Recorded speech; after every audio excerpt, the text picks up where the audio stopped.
Hello and welcome back to our channel full on flex में।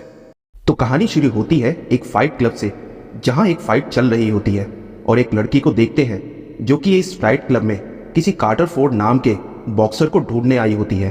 और bartender उस boxer की तरफ इशारा करके बताता है कि वही है वो टैटू वाला कार्टर बॉक्सर, और एक एक करके 6 बॉक्सर्स को नॉकआउट कर चुका है। वहां ऐसा कोई भी नहीं होता है जो उसका मुकाबला कर सके। तभी एंट्री होती है इस कहानी के हीरो डाल्टन की, जो कि एक एक्स MMA फाइटर होता है, और वो कार्टर को चैलेंज एक्सेप्ट कर रिंग में उतरता है। तो उसे देखकर कार्टर की हालत खराब हो जाती है और वो तुरंत रिंग छोड़कर भाग निकलता है। यहाँ क्लब के रूल्स के हिसाब से जो फाइटर रिंग में लास्ट तक टिकता है वही इस फाइट नतीजे का विजेता होता है। इसलिए डाल्टन को विजेता घोषित कर जीत का इनाम दे दिया जाता है, और पैसे लेकर जैसे ही वो क्लब से बाहर निकलता है तो एक सट्टेबाज उसको ये कहते हुए चाकू घोंप देता है कि तुम्हारी वजह से मेरे पैसे डूब गए। और डाल्टन चाकू लगने के बावजूद भी एकदम कूल खड़ा हुआ था और उस सट्टेबाज को माफ कर छोड़ देता है। इतने में वही लड़की फ्रैंकी उसके पास आती है, जो कार्टर को ढूंढते हुए कुछ देर पहले फाइट क्लब में आई हुई थी। उसके पास डाल्टन के लिए एक काम था और उसने बताया कि वो फ्लोरिडा में रोड हाउस की मालकिन है और उसके बार में आए दिन कुछ लोग हंगामा करते रहते हैं और पुलिस भी कुछ नहीं करती। इसीलिए उसे एक बाउंसर की जरूरत है जो उन लोगों को संभाल सके, और इसके बदले वो डाल्टन को हर हफ्ते $5000 देने तक के लिए तैयार है। मगर डाल्टन को उसके साथ काम नहीं करना था, इसीलिए वो फ्रैंकी का ऑफर रिजेक्ट कर देता है। फिर भी फ्रैंकी जाते जाते उसे अपना नंबर दे जाती है। डाल्टन, जिसके पास ना तो खुद का घर था और ना ही कोई फैमिली, इसलिए वो कहीं भी अपनी कार पार्क कर कर सो जाता था, और उसी रात वो अपनी गाड़ी को ट्रेन की पटरी पर लगाकर अपनी मौत का इंतजार करने लगता है। लेकिन जैसे ही ट्रेन करीब आती है तो उसे लगता है कि ये अभी उसके मरने का सही टाइम नहीं है, और वो तुरंत कार स्टार्ट करके जैसे ही आगे बढ़ता है तो ट्रेन कार के पिछले हिस्सों को तोड़ती हुई निकल जाती है और वो बच जाता है। अब उसके पास रहने को कार भी नहीं थी, इसलिए वो अगली सुबह बस पकड़कर फ्लोरिडा के लिए निकल पड़ता है। और वहां पहुंचता है तो उसे एक चार्ली नाम की लड़की मिलती है, जो अपने पिता के साथ एक बुक स्टोर चलाती है। चार्ली और डाल्टन की काफी अच्छी बातचीत हो जाती है और चार्ली उसे एक किताब गिफ्ट कर देती है और उसको बताती है कि रोड हाउस यहाँ से कुछ दूरी पे ही है। और डाल्टन फिर फाइनली रोड हाउस पहुंच जाता है, और क्लब के अंदर पहुंचते ही उसकी मुलाकात बारटेंडर जूलिया से होती है। और तभी वहां एक वेटर डाल्टन को देखते ही पहचान जाता है कि वो एक MMA फाइटर है। असल में वो डाल्टन उसका आइडल था, और डाल्टन समुद्र किनारे इतनी खूबसूरत जगह देखकर खुश हो जाता है और उसको वहां काफी सुकून लगता है। मगर जैसे ही रात होती है तो बार का माहौल कुछ अलग ही हो जाता है, जहां 2 पार्टी आपस में लड़ पड़ती हैं। कोई बोतल तोड़ रहा था तो कोई किसी का सर फोड़ रहा था। वहीं इस क्लब का वेटर बिली किसी तरह उन्हें समझा बुझाकर मामला शांत कर देता है। लेकिन फिर कुछ देर बाद वहां एक बाइकर्स की गैंग पहुंच जाती है, और वो यहां आते ही बिना बात के तोड़फोड़ मचाने लगते हैं और लोगों को डराने लगते हैं। और इस क्लब की ऑनर फ्रैंकी के पास भी इतनी हिम्मत नहीं थी कि वो उनको कुछ बोल सके। इतने में वो लोग एक फीमेल वेटर से भी बदतमीजी करने लगते हैं, और डाल्टन बार पे बैठा ये सब देख रहा होता है। और तब डाल्टन बीच बचाव कर उन्हें बड़े प्यार से समझाता है कि वहां से उन्हें चले जाने चाहिए। लेकिन वो जब वहां से नहीं जाते हैं तो डाल्टन उनकी बाइक को आग लगाने की धमकी देकर उन्हें किसी तरह बाहर ले आता है, और इसके बाद एक एक करके थप्पड़ की बारिश शुरू कर देता है। और वो उनकी धुलाई करके फ्रैंकी से गाड़ी लेता है और उन्हें लेकर हॉस्पिटल पहुंच जाता है, और वहां उनको एडमिट कर हॉस्पिटल से निकल ही रहा होता है। तभी एक नर्स एली की नज़र डाल्टन पर पड़ती है, और वो उसे रोककर कहती है कि उसके जख्म से खून निकल रहा है, और वो फिर उसकी मरहम पट्टी कर देती है। इसी बीच दोनों में अच्छी खासी जान पहचान भी हो जाती है। और डाल्टन जब हॉस्पिटल से वापस बाहर निकलता है तो कुछ लोग कार में बैठकर उसकी पहचान करते हैं। वहीं हॉस्पिटल से वापस लौटने के बाद फ्रैंकी डाल्टन को सैलरी के पैसे देती है ताकि वो होटल में रहने वगैरह जुगाड़ कर सके। पर डाल्टन को ये जगह भा गई थी, इसलिए वो फ्रैंकी से एक पुरानी बोट पर रहने के लिए कहता है, और फ्रैंकी को इसमें कोई भी आपत्ति नहीं होती है। लेकिन वो उसको चेतावनी देती है कि उसकी बोट के आसपास एक बड़ा मगरमच्छ रहता है और वो उससे बचकर रहे, क्योंकि कुछ दिन पहले उसने डॉग की देखभाल करने वाले एक बूढ़े आदमी के कुत्ते को खा लिया था। वहीं डॉग पे वो बूढ़ा आदमी भी उसे यही बात समझाता है। इसके बाद डाल्टन इस बोट में सेटल हो जाता है, और अचानक सुबह जब उसकी आंख खुलती है तो उसके सामने बारटेंडर जूलिया उसे आवाज़ लगाकर उठा रही होती है और वो उसके लिए नाश्ता लेकर आती है।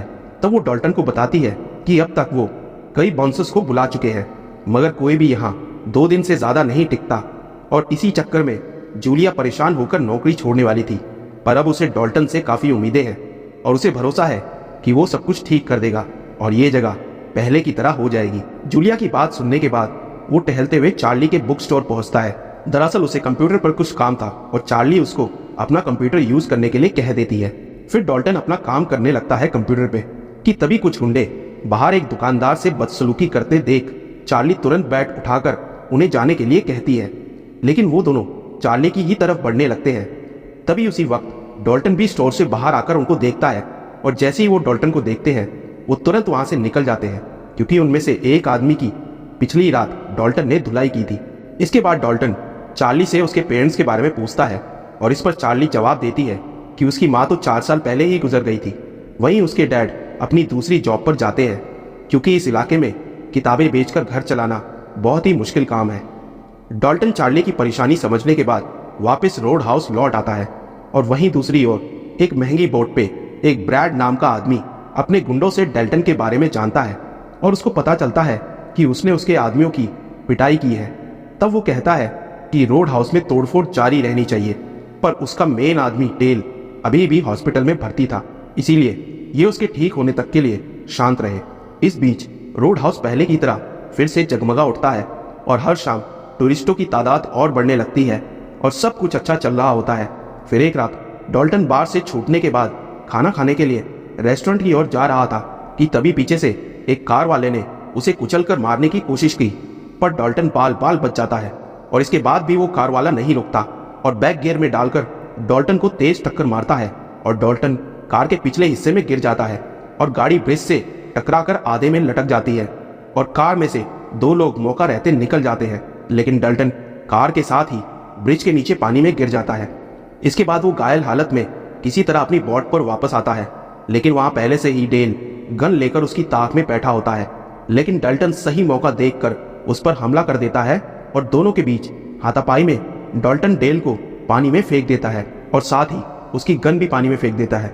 इतना सब कुछ होने के बाद भी डॉल्टन उसे बाहर निकालने के लिए हाथ बढ़ाता है, लेकिन तभी वो बड़ा मगरमच्छ डेल पर हमला कर उसको पानी में खींच लेता है और डॉल्टन वहां कुछ भी नहीं कर पाता और अगली सुबह पुलिस को उसकी लाश तक नहीं मिलती। वहीं अब डॉल्टन को यह जानना जरूरी हो गया था कि वो बाइकर्स की गैंग इतने महीनों से रोड हाउस के पीछे क्यों पड़ी हुई है, क्योंकि कोई तो वजह होगी, पर फ्रैंकी कुछ बताने को तैयार नहीं होती। इस पर डॉल्टन को शक होने लगता है कि जरूर वो इस क्लब की आड़ में ड्रग्स वगैरह का धंधा चलाती होगी। इसके बाद वो चार्ली के पास जाता है और रोड हाउस का रूट वगैरह चेक करता है मैप में और उसको यकीन हो जाता है कि बाई रोड ड्रग्स तो नहीं आ सकते थे और वहीं रोड हाउस के आसपास का इलाका पत्थरों से भरा था, इसीलिए किसी शिप का आना वहां नामुमकिन था। इन्हीं सब सवालों को मन में लिए डॉल्टन वापस लौट ही रहा होता है कि तभी ब्रांड का एक भेजा हुआ आदमी उसको गन दिखाकर कार में बैठने के लिए कहता है, पर डॉल्टन उसको मना करता है और वहां से जाने के लिए कहता है। लेकिन जब वो गुंडा नहीं मानता तब डॉल्टन उसकी उंगलियां तोड़ देता है और फिर वहां से चुपचाप चला जाता है। वहीं ब्रैड को जब ये पता चलता है तो वो अपने आदमियों पे ही भड़कने लगता है।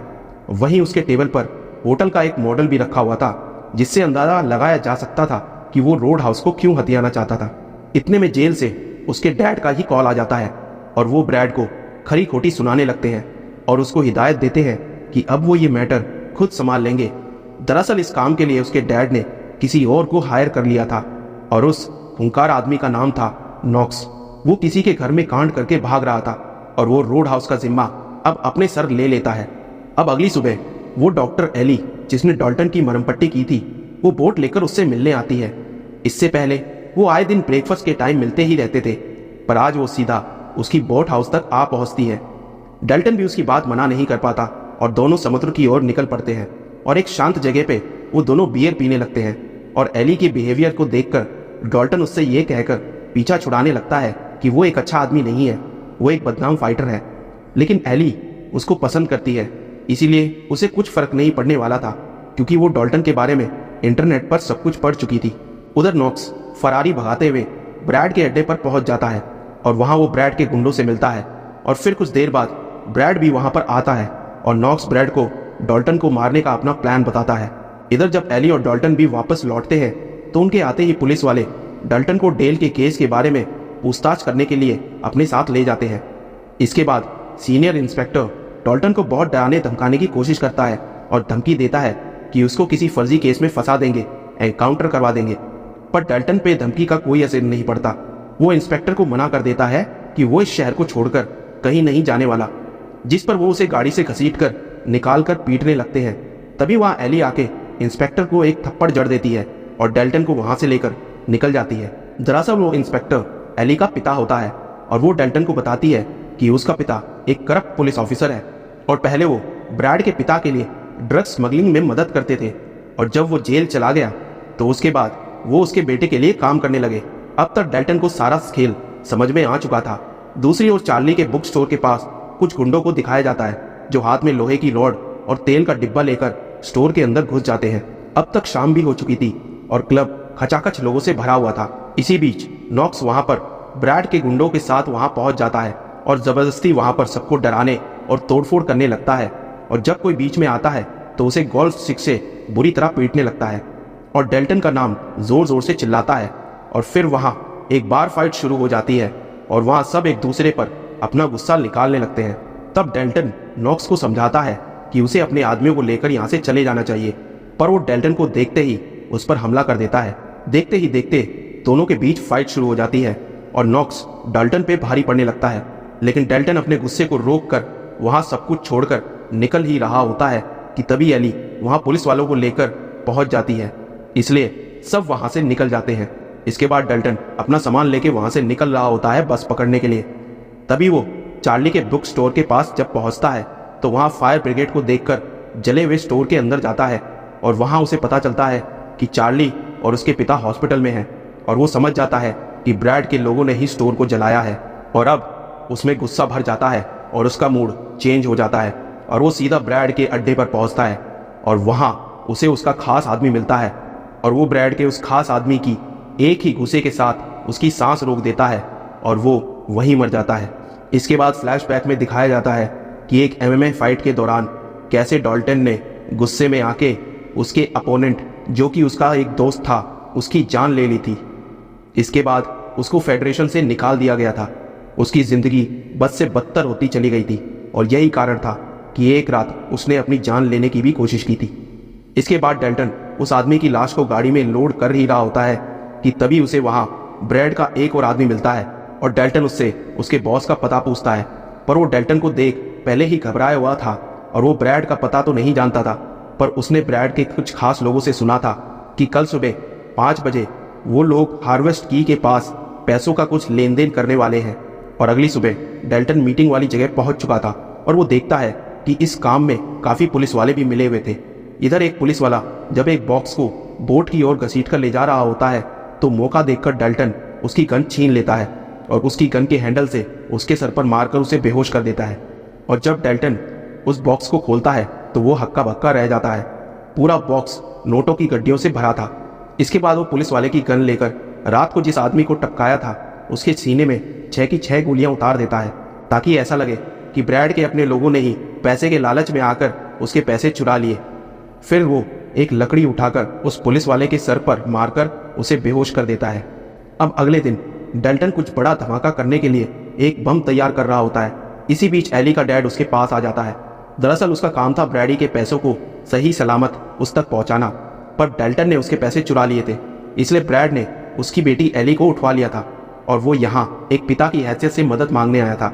लेकिन डॉल्टन को समझ नहीं आता कि एली के डैड को कैसे पता चला कि पैसे उसके पास है, जिस पर एली का डैड डॉल्टन को बताता है कि उनका डेप्यूटी जिसको डॉल्टन ने लकड़ी से मारकर बेहोश किया था उसी ने होश में आके सब कुछ बता दिया था। वही डॉल्टन ने पैसे कहीं छिपा रखे थे, इसलिए वो ब्रैड का पता लेकर वादा करता है कि वो पैसे लौटाकर उनकी बेटी को वापस ले आएगा। और कुछ घंटे बाद वो जब एली की बोट लेकर ब्रैड के पास पहुंचता है, लेकिन वहाँ पहले से ही एली के डैड मौजूद थे और उनके हंसते हुए चेहरे को देखकर ऐसा नहीं लग रहा होता है कि उनकी बेटी किडनैप भी हुई है, और होगी भी कैसे क्योंकि वो ब्रैड का पार्टनर जो था। पर जैसे ही ब्रैड ने बताया कि उसने सच में एली को उठा लिया है तो उसके पैरों तले जमीन खिसक जाती है। इसी बीच नॉक्स भी बोट लेकर वहां आ जाता है। इससे पहले कि वो डेल्टन तक पहुंचता, डेल्टन एली की बोट में रखे बम को उड़ा देता है रिमोट से, और इस धमाके से ब्रैड के आलीशान बोट में पानी भरने लगता है और इसी बोट के कैबिन में एली भी फंसी हुई थी। वहीं किसी तरह डेल्टन और एली बोट के डूबने से पहले ही बाहर निकल आते हैं और वो एक दूसरी छोटी बोट में बैठ जाते हैं जिसमें ब्रैड पहले से मौजूद था। और इसके बाद उन दोनों में लड़ाई होने लगती है और उनकी झड़प के बीच पता ही नहीं चलता कि कब वो किनारे तक पहुंच गए, और मौका रहते एली और डेल्टन पानी में कूद जाते हैं, जबकि ब्रैड बोट के साथ ही एक भारी एक्सीडेंट का शिकार हो जाता है, लेकिन फिर भी वो बच जाता है। तभी अचानक नॉक्स भी गाड़ी लेकर बार में सीधा घुस जाता है और भाई साहब फिर शुरू होती है डेल्टन और नॉक्स के बीच तगड़ी और हड्डी तोड़ फाइट, और दोनों ही एक दूसरे पर भारी पड़ते हैं। तभी ब्रैड जोर से चिल्ला के नॉक्स को कहता है कि डेल्टन को मार दे, लेकिन पागल नॉक्स ब्रैड की ही गर्दन तोड़ देता है और इसके बाद वो एक लकड़ी का हिस्सा डेल्टन के पेट में मार देता है, लेकिन डेल्टन उसी हिस्से को निकालकर नॉक्स की ही जान ले लेता है आखिर में। तभी वहाँ एली और उसका पिता वहाँ आ जाते हैं और एली का पिता डेल्टन को वहाँ से जाने के लिए कहता है और ये बोलता है कि वो यहाँ सब कुछ संभाल लेंगे, और एली भी यही चाहती थी। और डेल्टन वहाँ से चुपचाप निकल जाता है और वो अपनी बस का वेट करने लगता है।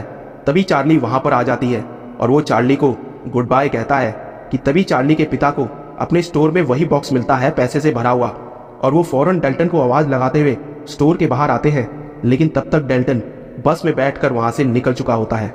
और अब ब्रैड के मरने के बाद रोड हाउस का भी मैटर सॉल्व हो जाता है और यही अपनी कहानी खत्म होती है। तो दोस्तों उम्मीद करता हूँ कि ये मूवी की कहानी आपको पसंद आई होगी, और भी ऐसी कहानियों के लिए हमारे चैनल को सब्सक्राइब करें। तो मिलते हैं अगली वीडियो में, तब तक के लिए खुश रहें और अपना ख्याल रखें।